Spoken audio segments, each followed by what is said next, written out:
गए हैं। आइए सर से जान लेते हैं। सर बताएं, वेडनेसडे मॉर्निंग कहाँ नजर है? आज सवाल भी काफ़ी ज़्यादा है, क्योंकि जिस तरह का बाजार में मूवमेंट और जिस तरह से बाजार में एक्शन बनता हुआ दिख रहा है, बहुत सारी चीज़ें हैं, ये आपको देखना ज़रूरी है। लाइफ हाई के बाद लगातार तीसरे दिन पिटाई क्यों? निफ्टी 26,000 और बैंक निफ्टी क्या 59,000 के लेवल को होल्ड कर पाएगा? दो साइकोलॉजिकल लेवल है बड़े, डेटा के लिहाज से भी और मनोवैज्ञानिक स्तर के तौर पर भी। क्या ये हम होल्ड कर पाएंगे? आज बड़ा सवाल है। एफआईएस की लगातार बिकवाली की वजह क्या है? मूड खराब क्यों? जानने की कोशिश करेंगे। सुस्त शुरुआत के हैं संकेत, और सुस्त शुरुआत पर खरीदना है या बेचना है? ठीक है, बाजार का मजबूत सपोर्ट कहाँ है, ये भी जानना समझना आपको ज़रूरी है कि जिन लेवल्स के आसपास आए हों, अगर मेक और ब्रेक लेवल है तो फिर मजबूत सपोर्ट कहाँ, वो देखना समझना जरूरी है। अब आइए, अगर आज रिकवरी एक मिलती है, कल हो सकता है वीकली एक्सपायरी का भी दबाव रहा हो, और अगर वीकली एक्सपायरी के दबाव के बाद अगर एक रिकवरी आज मिलती है, इस रिकवरी में किन लेवल्स, किस रेंज में पोजीशन आपको हल्की करनी चाहिए? मिड कैप और स्मॉल कैप शेयरों में क्या ज़्यादा सावधानी रखने का वक्त है, ये भी देखना समझना जानना ज़रूरी है। अब आइए, कुछ स्टॉक्स हैं नेहा जो आज हमने बड़े सवाल के तौर पर लिए हैं। नंबर 1, बाजार के लिए HDFC बैंक का शेयर सबसे अहम क्यों? ये बहुत इंपॉर्टेंट है। आपको हमने कई बार स्टॉक्स पे, चाहे वो ICICI बैंक रहा हो, चाहे रिलायंस रहा हो, कभी HDFC बैंक भी रहा हो, जब हमने कुछ बड़े लेवल के लिहाज से आपको एक वो पूरी दी है रिसर्च।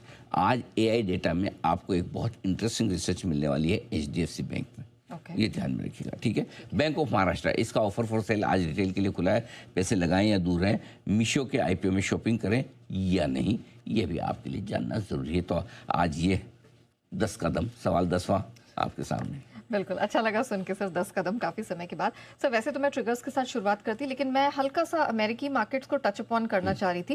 ये जो रिबाउंड मार्केट्स में आया है, कैसे देखा जाए इसको? क्योंकि कोई बहुत बड़ी ऐसी खबर तो रही नहीं जिसके दम पर स्ट्रेंथ है। तो अमेरिकी बाजारों कल कम खबरों के बीच में कारोबार हुआ। और इंटरेस्टिंग बात नेहा ये है कि 2 दिनों से, मतलब पिछले 2 सेशन से अमेरिकी बाजारों को और कोई नहीं, क्रिप्टो मार्केट वो डायरेक्शन दे रही है। ये बड़ी सरप्राइजिंग है। परसों जब घटे थे तो इसलिए घटे कि क्रिप्टो में तेज़ गिरावट होती दिखी, तो ऐसा लगा कि रिस्की एसेट से पैसा निकल रहा है। कल बढ़े भी इसलिए कि क्रिप्टो में वापस रिकवरी आई 6-7% की, बिटकॉइन वगैरह बढ़ा है, और उस वजह से डाउ में एक रिकवरी बनी। कल हमारे बाजारों के बंद होने के वक्त डाउ फ्यूचर सुस्त है, 30-40 पॉइंट ऊपर ट्रेड कर रहे थे। बात सिंपल है, अमेरिकी बाजारों में मजबूती का ट्रेंड बरकरार है, मेक नो मिस्टेक। 5 दिनों तक लगातार तेजी के बाद परसों हल्की गिरावट आई थी, कल फिर से बढ़ गया। इसका मतलब क्या है? क्रिप्टो की डायरेक्शन पे बढ़ना और घटना ये अमेरिकी बाजारों का काम नहीं है। ठीक है, तो अब अमेरिकी बाजार हल्के फुल्के किसी ट्रिगर की तलाश में कि जिसके दम पर हम ऊपर या नीचे हो जाए। सो वो ट्रिगर कभी न कभी, अदरवाइज इन जनरल अगर आप किसी को पूछोगे अमेरिका के इन्वेस्टर को, भाई क्रिप्टो के दम पे खरीदोगे बेचोगे, बोले अरे भाई छोड़ो, क्रिप्टो से क्या लेन देना है इक्विटी मार्केट का। लेकिन वो होता दिख रहा है। बट ओवरऑल बात सिंपल ये है कि अमेरिकी बाजारों में है ट्रेंड तेजी का, और नेस्डेक वगैरह, डाउ वगैरह 2% दूर है अपने लाइफ हाई से। S&P 500 तो 1-1.25% दूर है। तो फिर से घूम फिर के अमेरिकी बाजार लाइफ हाई की तरफ बन रहा है। तो ये आपके लिए सिंपल सा एक अच्छा संकेत है। वेरी वेल, आइए अब सीधे बढ़ते हैं बड़े ट्रिगर कैसा असर की तरफ।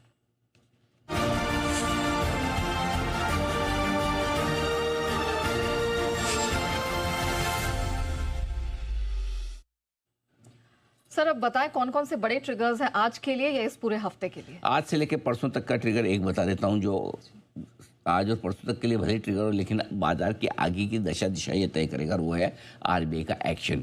5 दिसंबर को क्या गवर्नर साहब दरें घटाने वाले हैं, ये पहला बड़ा ट्रिगर होगा। दूसरा, लाइफ लो पर रुपया पहुंच चुका है, 2 दिनों से लाइफ लो बना रहा है 90 के साइकोलॉजिकल लेवल के आसपास से। अगर आज और गिरावट होकर 90 को तोड़कर अगर नीचे चले जाते हैं तो मूड खराब होगा। RBI का इंटरवेंशन 90 के आसपास आता है, रुपए को संभालने की कोशिश RBI करता है नहीं, वो देखने वाली बात है। तीसरा, रूस के राष्ट्रपति जी का कल स्वागत होगा भारत में। डिफेंस शेयरों पर और बाकी कई सारे शेयरों पर आपको नज़र रखनी है, उनके साथ व्यापार और वाणिज्यिक समझौते कहीं हुए हैं, कहीं होने वाले हैं।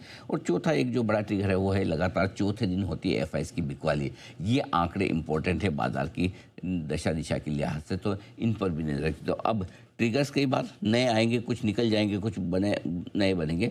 अब ये 4 ट्रिगर ऐसे हैं जिनके दम पर बाजार आज और आने वाले कुछ दिनों में आगे आपको संकेत देगा कि करना क्या है। ओके, चलिए, तो कुछ बेस पॉइंट्स हमने ट्रिगर के तौर पर समझ लिए, लेकिन अब बड़े डेटा को एनालाइज करना और समझना ज़रूरी है। सीधे बढ़ते हैं AI market data analysis insights की तरफ।